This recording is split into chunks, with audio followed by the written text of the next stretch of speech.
Bienvenidos una semana más al podcast sobre inversión y educación financiera, fondos de inversión y valores.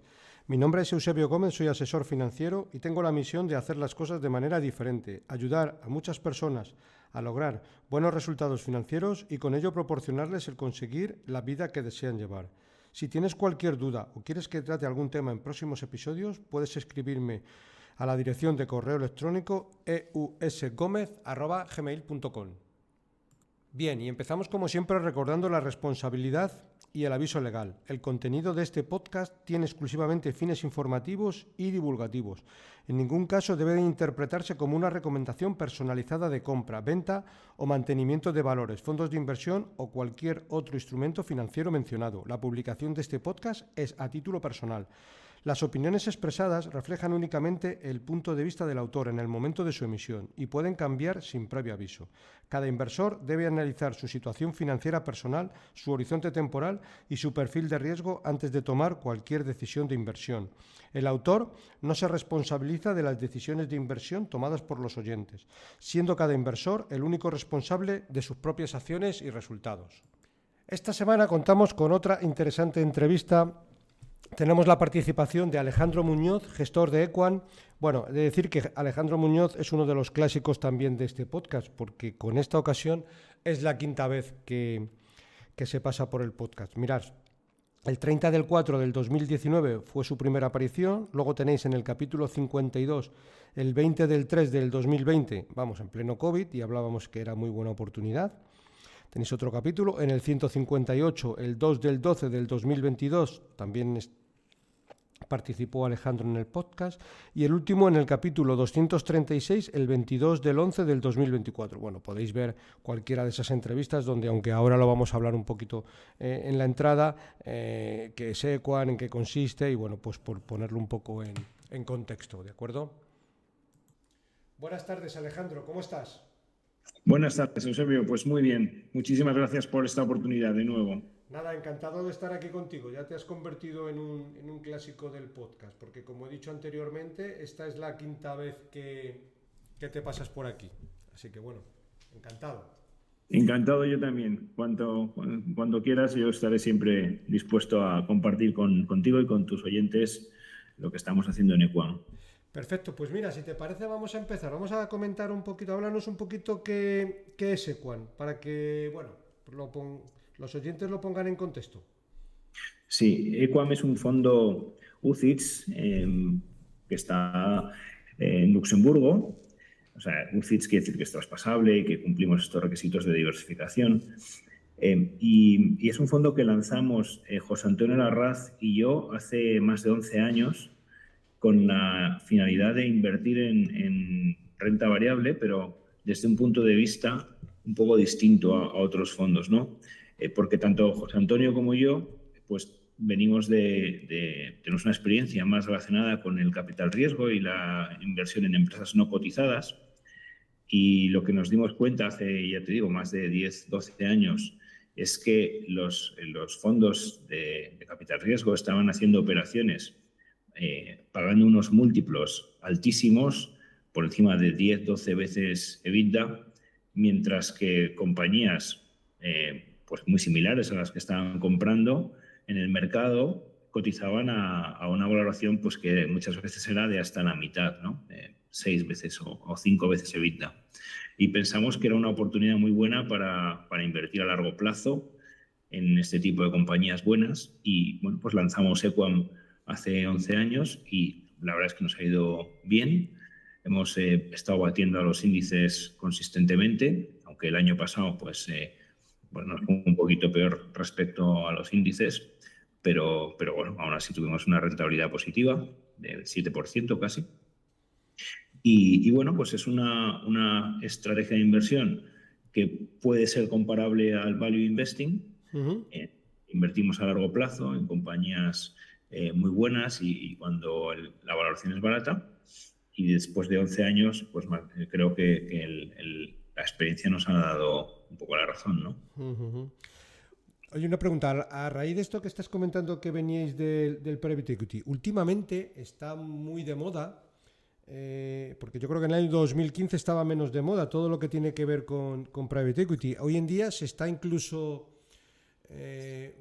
digamos, poniendo accesible para inversores bastante minoristas. ¿Tú no crees que hay aparte de las valoraciones, que como norma general cuando alguien va a comprar algo, siempre lo compra mucho más caro porque, digamos, tiene menos competencia que los mercados bursátiles, ¿no crees que puede estar existiendo ahí una pequeña burbuja en toda esa parte por estar, digamos, dejándolo tan Bueno, accesible al tienes inversor? razón. O sea, nosotros siempre hemos pensado que las valoraciones que estaban pagando los fondos eran demasiado altas, ¿no? Lo que pasa es que los fondos tienen una herramienta que es el apalancamiento, o sea, endeudan las compras muchísimo y con los tipos bajos, pues eso les ha permitido más que compensar, ¿no?, el precio alto que pagaban, y las rentabilidades que han obtenido son buenas. Hay que reconocer que no lo han hecho mal. Lo que pensamos es que después de varios años acumulando muchas compañías con mucha deuda y compradas caras, pues hay partes de ese mercado donde creo que hay, bueno, pues puede haber compañías que no lo estén haciendo bien, ¿no? Ujú. Y cuando se democratiza o se generaliza la inversión en private equity a través de vehículos que dan acceso al pequeño inversor, pues eso es una buena oportunidad, pero también tienes el riesgo de que estén colocando pues lo que no les va bien, ¿no? Pero Ujú. bueno, en cualquier caso, es una forma de invertir que da unos retornos muy buenos por este efecto de apalancamiento, y también porque están involucrados en la gestión y se aseguran los gestores de los fondos que la administración de estas sociedades pues se hace de una forma bastante buena, ¿no? Y los resultados son buenos. Ujú. Pero como dices, la generalización entre los particulares, pues yo creo que tiene algunos riesgos, ¿no? Ujú. Estupendo. Pues háblanos un poco, aunque ya nos has comentado la rentabilidad del 2025, pero casi lo más importante, háblanos de vuestra rentabilidad histórica. Pues históricamente hemos sacado un 7% aproximadamente, y esto lo hemos conseguido aplicando esta metodología, este método que tenemos de búsqueda de empresas que están infravaloradas en momentos. O sea, para encontrar una empresa que vale más de lo que estás pagando, o sea, que está muy infravalorada, pues hay que aprovechar el momento muchas veces, ¿no? Las empresas no están siempre infravaloradas. Ujú. Normalmente, por alguna razón específica del momento, pues hay una oportunidad de compra y hay que estar siempre pendiente para identificar las mejores oportunidades, Ujú. ¿no? Entonces, nosotros cuando vemos una compañía así muy, muy atractiva, la analizamos en detalle, hablamos con el equipo gestor y si estamos convencidos de que vale como mínimo el doble de lo que estamos pagando, pues la incluimos en la cartera, ¿no? Y pues además tenemos unos requisitos de que no tenga mucha deuda, que esté gestionada por gente que esté alineada con el resto de los accionistas, y que, bueno, esté barata, ¿no? Y que sean, sobre todo, que sean unos negocios predecibles, donde pensemos que en los próximos 10 años no va a cambiar demasiado el entorno competitivo ni la demanda. Entonces, bueno, pues que podemos pensar que los cash flows que están generando ahora sean extrapolables a los próximos años, ¿no? Entonces, cuando encontramos eso, pues estamos comprando una empresa buena, sólida, a mitad de precio, y lo normal es que tarde un tiempo, pero al cabo de un tiempo pues se revalorice y no sé si siempre doblar el precio de compra, pero sí sacar una buena rentabilidad. Entonces, la rentabilidad que hemos sacado en estos 11 años anual, pues en el entorno del 7%, pues es fruto de esta metodología, no es fruto de haber hecho apuestas arriesgadas ni dejarnos llevar por los índices ni nada, ¿no? Ujú. Entonces, hay una cosa bueno, nosotros esperábamos sacar un poco más de este 7, y creo que en los próximos años podemos batirlo, este 7% anual, porque hemos estado en unos años en los que las empresas en las que invertimos, que son empresas no muy grandes, en el entorno de 1.000, 2.000 millones de capitalización bursátil, pues han estado muy olvidadas por el mercado. El mercado se ha centrado en las grandes tecnológicas y en las empresas grandes, en las empresas que están en los índices de los ETFs, y el sector de las empresas pequeñas y medianas, que tradicionalmente se ha comportado mejor que el resto, porque porque al ser empresas pequeñas pues crecen más, hay más oportunidades, están más baratas. Bueno, pues aunque tradicionalmente ha sido así, llevamos unos años en los que este sector en el que hemos invertido de empresas pequeñas y medianas lo ha hecho peor que el resto del mercado, ¿no? Y pensamos que esto se va a dar algún día, va a cambiar y volveremos a la situación normalizada en la que las empresas pequeñas y medianas que tienen posibilidades de crecimiento lo hagan mejor que las grandes, ¿no? Y ahí pienso que tendremos esa rentabilidad que esperábamos, ¿no? Superior al 7%. Estupendo. Vamos a hablar un poco de la actualidad de mercado. ¿Dónde consideras que en el momento actual hay más valor potencial para los próximos años? Pues precisamente en las partes del mercado donde no ha habido esas revalorizaciones tan fuertes, ¿no? Y en concreto, pues lo que, como estaba comentando ahora, esas empresas medianas, pequeñas, donde bueno, a lo mejor la tecnología no es tan importante, la inteligencia artificial no es fuerte, han quedado olvidadas por el mercado y están muy, muy baratas. De verdad que llevamos un par de años en los que estamos encontrando inversiones a unos múltiplos que yo no había visto casi en toda mi carrera, ¿no? A la vez que el resto del mercado está carísimo, ¿no? En Estados Unidos las tecnológicas están caras, se está invirtiendo muchísimo en inteligencia artificial, en tecnología. Creo que en cierto modo hay hasta un poco de sobreinversión o posible burbuja de inversión en esas áreas. Entonces, donde creo que hay que estar ahora es en aquellas compañías que no han subido tanto, pero que tienen buenas perspectivas, ¿no? Y que no tienen deuda, porque es donde es más posible que en los próximos años pues la gente se dé cuenta de que están baratas y empiece a entrar el dinero. O hay algún en las partes del mercado donde todo el mundo ha invertido y salga de ahí el dinero y tenga que entrar en otro sitio, ¿no? Entonces, creo que donde se está más seguro ahora es precisamente en las small caps europeas, ¿no? Que es pues donde estamos y donde llevamos nosotros más de 11 años invirtiendo. Yo creo que durante este principio del año 2026 ha habido un poco de rotación, digamos, de flujos, digamos, de inversores un poco que solo miraban al mercado estadounidense, hacia un poco las compañías que tú estás comentando. ¿Cuándo crees que esto revertirá? ¿Crees que esto será flor de un día o será ya, No, habrá venido para quedarse? Como dices, ha empezado a pasar un poco este año. Para mí lo que podría ser el gran catalizador de esto es que la gente se dé cuenta de que los retornos que se están obteniendo en la tecnología, en la inversión en inteligencia artificial, pues no son tan buenos como se esperaba, y con estas inversiones tan grandes que se están haciendo, pues haya algunos operadores que empiecen a no tener una rentabilidad adecuada. Y entonces salga dinero de ahí, y donde muchas veces el dinero acaba es donde hay pues mejores oportunidades porque nadie ha invertido durante un tiempo. Y esto hasta que no empieza a pasar, pues nadie se lo cree, pero luego pasa y se tienen revalorizaciones muy fuertes, ¿no? Un poco como ha pasado con el sector bancario en España el año pasado, ¿no? que ha estado mucho tiempo olvidado y de repente en un año pues ha tenido unas revalorizaciones fortísimas, ¿no?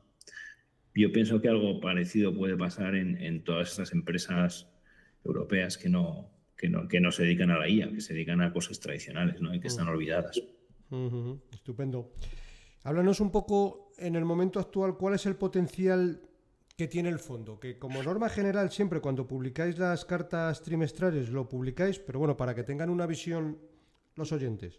Sí, nosotros cuando invertimos en una empresa nueva, siempre antes de invertir calculamos el que creemos que es el precio objetivo de las acciones de esa empresa, ¿no?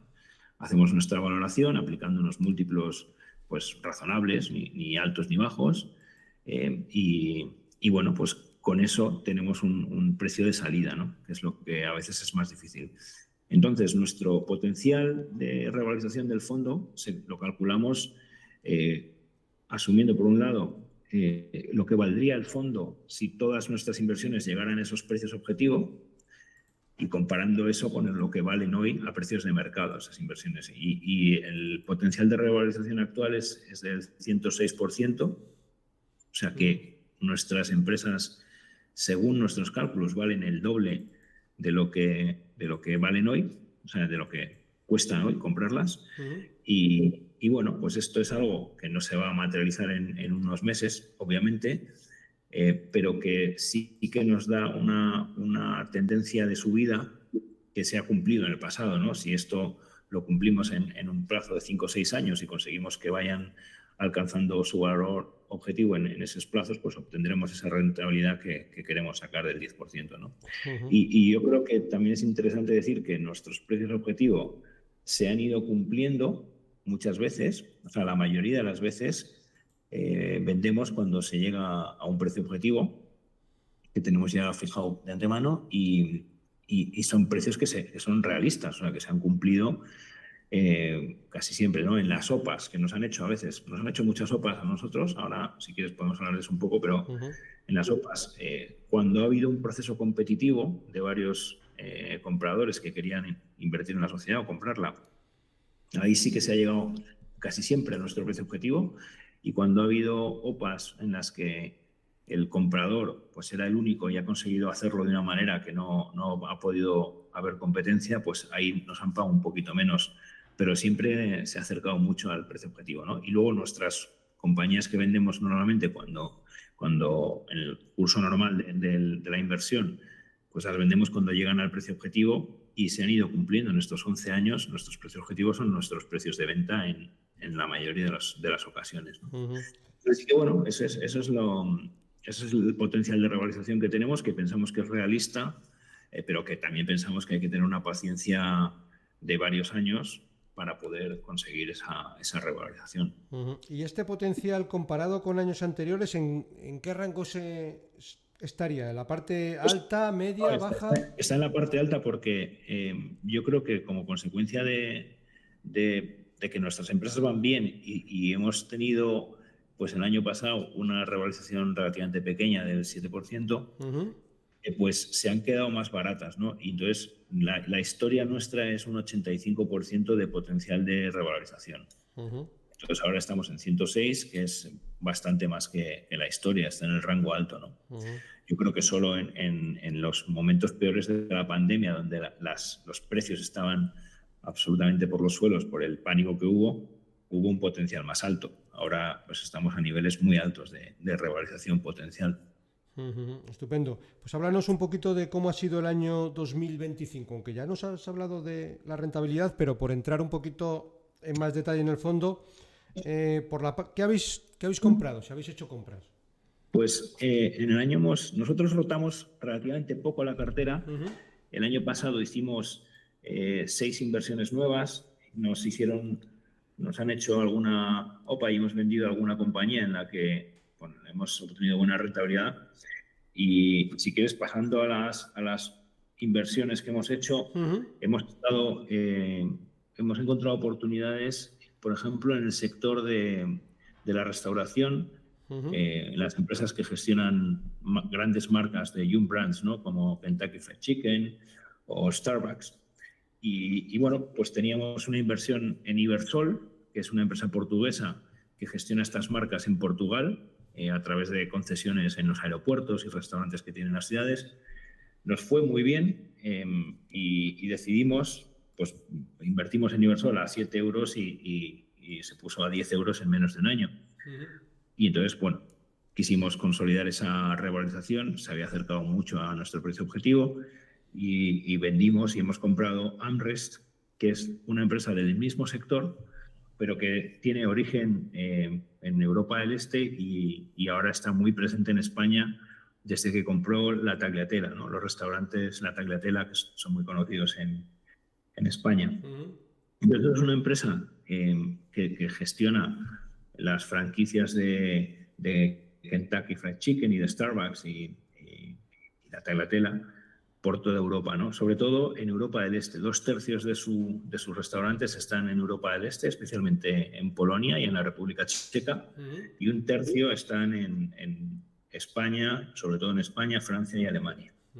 Entonces es una empresa que genera, genera mucha caja, también está invirtiendo mucho y está consumiendo esa generación de caja, pero su evolución bursátil ha sido negativa, ¿no? Y ha sido negativa, pues en gran parte por esta fuerte inversión que está haciendo en nuevos restaurantes, en nuevas aperturas, que se está comiendo toda la generación de caja del negocio, que es bastante buena. Y bueno, nosotros pensamos que esta situación pues están dejando de invertir ya, están bajando el ritmo de crecimiento y eso va a generar mucha caja en los próximos años, ¿no? Por todo lo que tienen. Luego también hay algunos sectores, algunos países que no están yendo muy bien, como Francia y Alemania, donde el consumo está un poco tocado y eso ha hecho que también pues, los inversores hayan salido de ahí. Pero claro, nosotros vemos una compañía que está a unos múltiplos baratísimos, en el torno de 4 veces y media EBITDA, que es súper atractivo. O sea, los private equity están comprando este sector a más de 10 veces EBITDA y eso está a 4 veces y media, o sea, baratísimo. Y es una compañía de primera, ¿no? Es del antiguo dueño de Coronita, de Estrellas Modelo, del grupo Modelo. Y bueno, pues nos gusta mucho. Es una compañía que tiene un socio, un dueño involucrado en la gestión, que hacen las cosas de una forma muy razonable y que está baratísima, ¿no? Corrígeme si me equivoco, pero yo creo que AnRes también tiene una participación en restaurantes en la parte de asiática. ¿Sabes qué porcentaje de ventas tiene aproximadamente en Asia? Sí, o sea, en China tiene 85 restaurantes, que es un porcentaje relativamente pequeño de los 2.100 que tiene. China pesa poco y dentro de los ingresos y beneficios pesa muy poco. Y es verdad que ahí no está yendo bien porque también el consumo está flojo, pero no pesa mucho, ¿no? O sea, eso no aporta demasiado al beneficio operativo. Entonces, bueno, sí, o sea, evidentemente las cosas que están pesando en la cotización son las que van mal, que son los problemas que tienen Francia y Alemania y también en Blue Frog, en China, esos restaurantes que son suyos, y el consumo de caja por que están haciendo. Pero son países que son relativamente pequeños, sobre todo China, y el CAPEX está terminando. Entonces, bueno, pensamos que igual que Ibersol pues estaba baratísima y nadie se fijaba en ella y de repente en un año ha subido más de un 50%, pues creemos que en AmRest puede pasar algo similar. ¿Y alguna compra más que hayáis hecho en 2025? Ponnos algún ejemplo Sí, para que bueno, los oyentes... hemos comprado otra muy parecida en Inglaterra, que es Domino's Pizza, que es el máster franquicia de Domino's Pizza en Inglaterra y tiene más de 1.600 restaurantes, es el número 1 en pizza delivery y también está yendo, bueno, no está yendo muy mal con unas ventas que han caído un 1% like for like, pero que la cotización ha caído más de un 50%, es una cosa increíble, porque el consumo en Inglaterra está bastante flojo, ¿no? Entonces, bueno, hemos invertido ahí también. Luego hemos invertido en CIA Automotive, que es una empresa española del sector del automóvil. Es una empresa, es lo que se llama un Tier 2 supplier. Son esas empresas que venden piezas directamente a otros distribuidores, como puede ser Bosch o Continental, o incluso directamente a los OEM, o sea, a los fabricantes de automóvil BMW, Ford.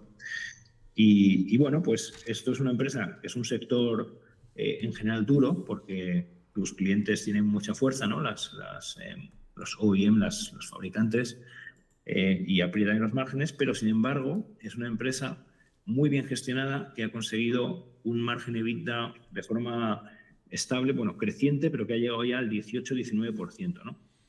Y esto para una empresa de este sector es algo muy significativo, ¿no? Está muy diversificada por países, muy diversificada en todas las marcas y bueno, pues conseguir ese margen es algo que está fenomenal.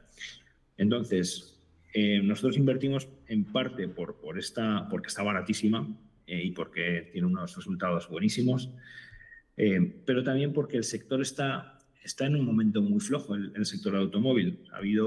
Venimos de una época con muy altos inventarios con una situación en la que los precios habían subido mucho. No sé si os acordáis de cuando tuvieron el problema con los chips después de COVID. Bueno, pues los precios de los coches en esa época subieron un montón. Y encima con los tipos altos, después de la alta inflación en 2022, pues el cóctel era muy negativo, porque para comprar coches la gente se endeuda, ¿no? Entonces, con los tipos altos y coches caros, pues la cosa no estaba bien. Y luego llegaron los aranceles de Trump, que también, pues lógicamente ha perjudicado las ventas, porque ha encarecido la compra de automóviles en Estados Unidos. Entonces, bueno, y toda la lucha contra el CO2 de la Unión Europea, bueno, una serie de cuestiones que se han convertido en una especie de tormenta y que, bueno, pensamos que se están aclarando esas nubes, ¿no? Que los inventarios de automóviles ya se están limpiando, que están llegando plataformas de automóvil más baratas, los tipos han bajado.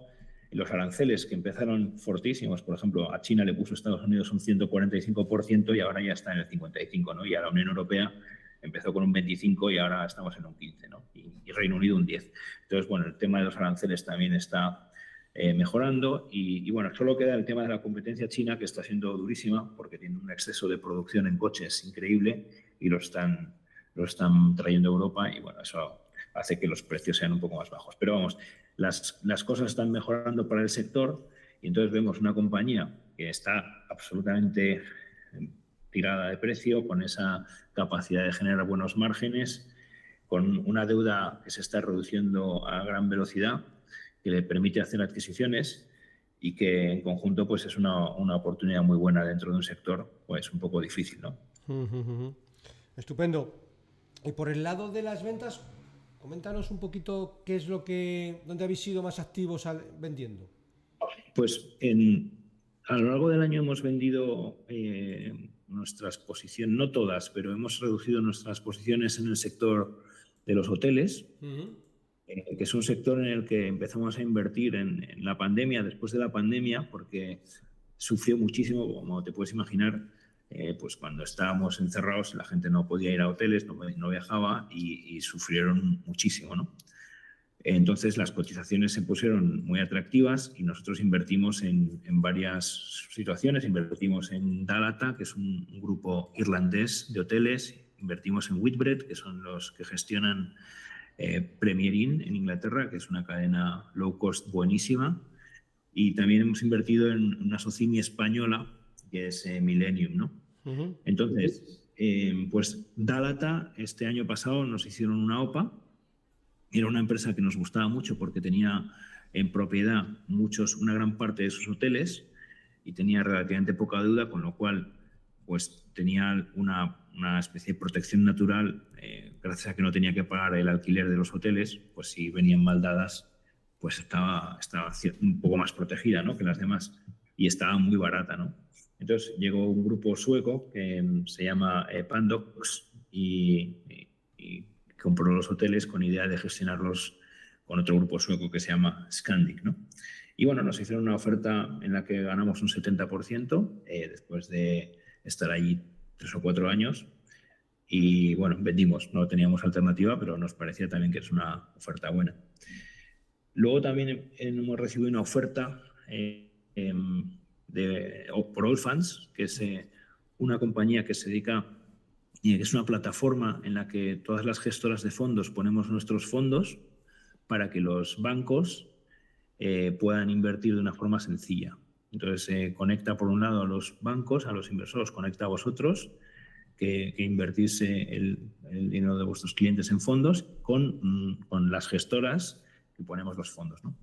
Y entonces crean un ecosistema en el que todos pues realmente utilizamos esa infraestructura y es fundamental para nuestro negocio y nadie se va de esa plataforma. Entonces tiene una perspectiva de ingresos súper estables y han hecho una OPA los de Deutsche Börse para comprar este negocio. Deutsche Börse tiene un negocio de mercados cotizados y de liquidación, que es Clearstream, pero en fondos no tenía mucha presencia, ¿no? Entonces han hecho una oferta pues a 8,8 euros por acción nosotros compramos a 5,3, pues también es un 66% de rentabilidad. Y bueno, pues estamos ahí viendo si vendemos según se va acercando al precio de la oferta, ¿no? ¿Y qué más? Bueno, luego se me va a comentarte, en hoteles también hemos tenido otra buena noticia con Millennium, que es la Socimi española que tiene hoteles en propiedad. O sea, ellos son dueños de los edificios, de los hoteles, y se los alquilan a las cadenas, pues a Radisson, a Nobu, a Meliá, para que gestionen esos hoteles, esas marcas, ¿no? Entonces, bueno, compañía que también estaba cotizando por debajo de la mitad del valor de sus activos. Es una compañía que tuvo algunos problemas. El presidente, bueno, pues tuvo que salir por cuestiones que pues no eran muy limpias y la cotización estaba por los suelos, ¿no? Entonces ahora pues ha entrado Borja Escalada como CEO y la verdad es que las cosas están yendo bien. Por ejemplo, el año pasado vendieron un activo que era non-core para ellos, que es el Hotel La Hacienda en Cádiz, en San Roque, con un campo de golf, pues lo vendieron este activo que era non-core por la mitad de la capitalización y nos dieron un dividendo que era la mitad de lo que habíamos invertido. Habíamos invertido a 2,7 euros por acción y nos dieron un dividendo de 1,4. O sea que solo con eso ya nuestra inversión ha bajado a la mitad, ¿no? Y el precio de la compañía ha subido otra vez a 2,9. O sea, después de haber recibido 1,4, estamos un poquito por encima de lo que compramos. Y hay pues un acercamiento de un grupo de Abu Dhabi que posiblemente querría invertir y comprar esta Socimi, ¿no? Entonces, bueno, pues ahí también tendríamos una buena salida, ¿no? En el sector de los hoteles. Estupendo. Mira, si te parece, háblanos también un poco relacionado con el riesgo. ¿Qué pesos medios tenéis en cartera cuando tenéis participaciones en empresas de media? Para que también el cliente, Sí. dentro de que invierte en una renta pregunta variable... importante porque nosotros hemos obtenido esta rentabilidad anualizada que está más o menos bien, pero asumiendo relativamente poco riesgo, ¿no? Y una de las medidas de riesgo es la concentración. Nosotros no concentramos nuestras inversiones mucho. Entonces, no nos gusta tener más de un 5% en ninguna inversión. Y nuestras participaciones cuando empezamos a invertir en una empresa, invertimos el 1,5, 2% del fondo. A medida que vamos conociéndola mejor y que vamos confirmando todo lo que habíamos analizado, pues podemos ir subiendo si la cotización sigue atractiva, pero no subimos del 5%, salvo que empiece a revalorizarse y queramos dejarlo un poquito más, ¿no? Pero el 5% nos parece que es un nivel de riesgo suficiente. También es verdad que encontramos muchas oportunidades, entonces no nos hace falta concentrar. Y yo creo que es una nota positiva. O sea, el haber conseguido una rentabilidad buena sin hacer apuestas fuertes, arriesgadas a nada en concreto, pues yo creo que para mí es más valioso que si hubiéramos invertido en 6 o 7 empresas y nos hubiera ido muy bien, pero claro, si te van mal, pues el dinero de los inversores está un poco comprometido, ¿no? Entonces, nosotros, primero, que hemos invertido todo nuestro patrimonio financiero en el fondo y para nosotros lo más importante es no perder, ¿no? Es no perder e ir sacando una buena rentabilidad. Y una de las medidas de riesgo es la diversificación y la seguimos pues bastante a rajatabla, ¿no? O sea, otras medidas de riesgo es no comprar empresas muy endeudadas o no comprar caro o comprar negocios buenos, ¿no? Pero la diversificación es una de ellas. Actualmente, ¿cuántas empresas hay en el fondo? Hay 45 ahora. Perfecto. Y por exposición geográfica, ¿cómo queda? Aunque no es algo que expresamente entiendo que buscáis, sino que es una consecuencia de invertir en empresas, ¿cómo está diversificado el fondo en el momento actual? Bueno, siempre hemos tenido más inversión en el Reino Unido, pero porque el Reino Unido, primero, es un país donde hay una gran variedad de modelos de negocio y de empresas. Están, yo creo que más desarrollado. En el resto de Europa es fácil encontrar, pues en España, por ejemplo, los bancos, las eléctricas, telecomunicaciones y 4 o 5 negocios en el índice. En Reino Unido hay un montón de negocios de lo más variado y eso nos da la oportunidad de encontrar cosas atractivas. Y luego también que hay muchas compañías que cotizan en Reino Unido, pero son, pues por la estructura jurídica del Reino Unido, mercados que son más profundos, pero que realmente son compañías multinacionales, ¿no? Entonces, Reino Unido es, pues, una de nuestras primeras, bueno, es nuestro primer país donde estamos más concentrados. Y pues tenemos bastante diversificación geográfica dentro de Europa, porque tenemos posiciones en España, en Alemania, en Francia, en Países Bajos, en Escandinavia. Entonces tenemos diversificación por Europa. Es un fondo realmente un fondo europeo. Porque fuera de la Unión Europea tenéis algo. Fuera de la Unión Europea tenemos 2 inversiones en Estados Unidos que son relacionadas con el petróleo. Y la verdad es que las compañías que hemos encontrado más atractivas de ese sector son las compañías americanas, ¿no? Pero, y eso pues pesa un 6% del fondo, ¿no? Y comparado, pues como te digo, un 29% de Reino Unido, tenemos un 8% en España, un 13% en Italia, un 12% en Alemania y un 9% en Francia, ¿no? Entonces, bueno, estamos encontrando buenas oportunidades en todos los países, la verdad. Bien, pues al hilo esto que comentas de la exposición geográfica, y como comentas que tenéis exposición tanto a libra como a dólar, ¿cubrís la divisa? No, nosotros no cubrimos la divisa. Como dices, tenemos más de un 55% de exposición al euro, un 30% a la libra, y luego tenemos exposición a la corona noruega, y al dólar.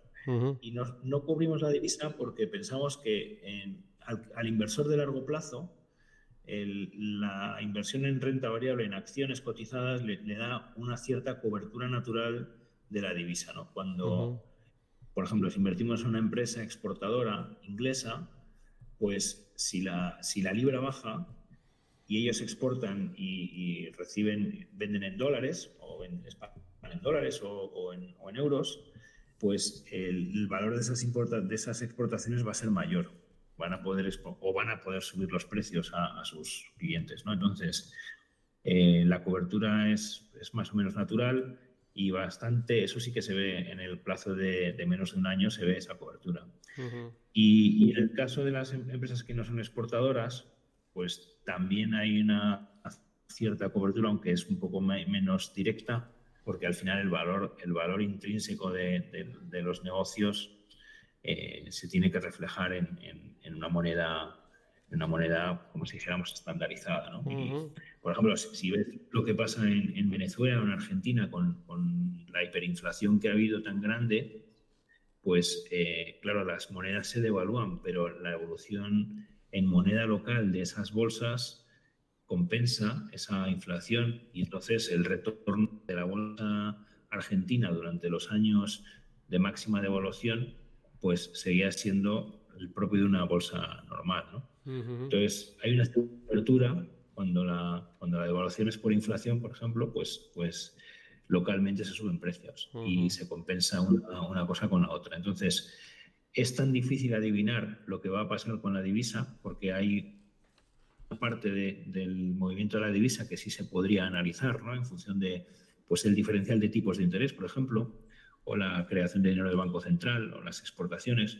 Bueno, ese análisis económico se puede hacer, pero luego hay una serie de decisiones que toman los bancos centrales de crear dinero o no crear dinero, de intervenir en el mercado de divisas, que es totalmente impredecible y que te puede salir la cobertura al revés, ¿no? Entonces preferimos no dedicarle tiempo a eso, ni esfuerzo económico, porque confiamos en esa cobertura natural a largo plazo de las acciones. Esto que comentas de Argentina, yo creo que también cabría para la tesis de inversión que tenéis vosotros de Prosegur Cash, ¿no? En cuanto a la devaluación, ¿no? Exacto.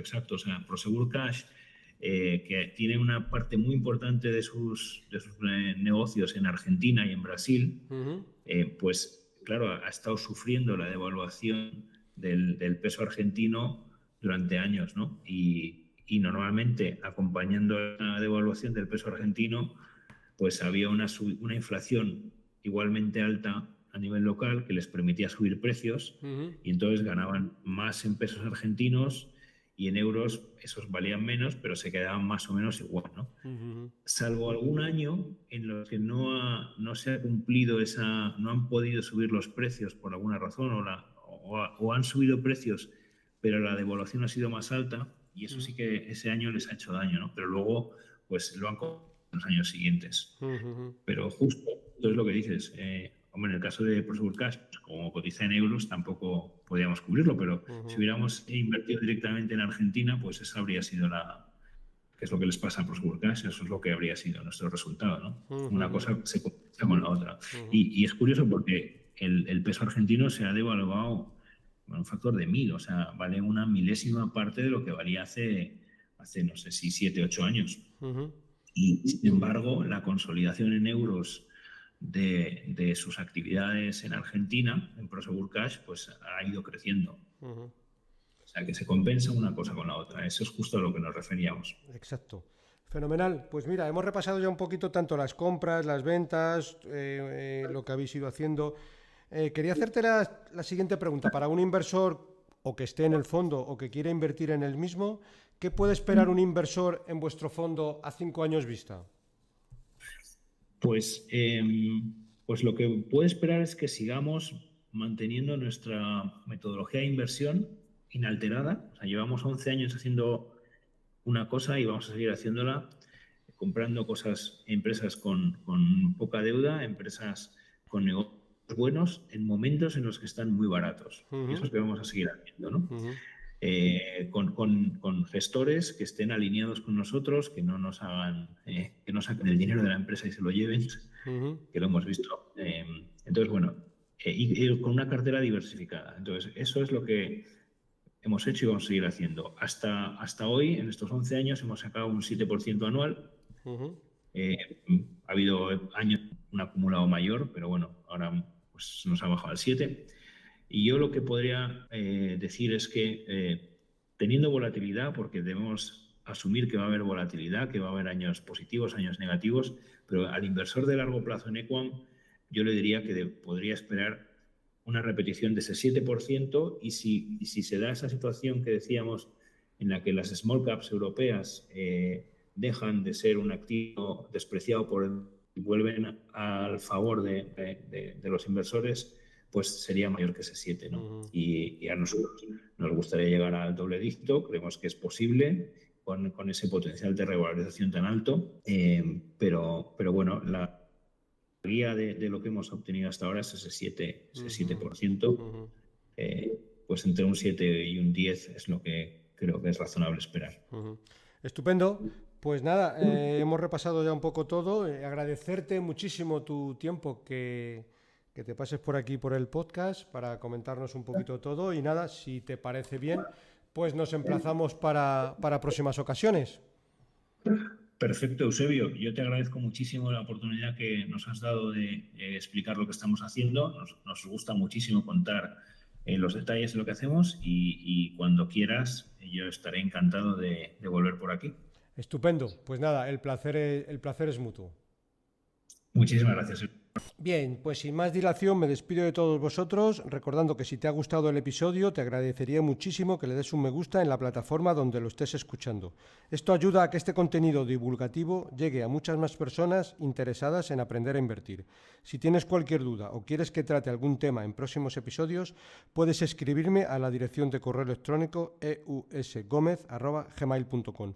Un cordial saludo, paciencia y buenas inversiones.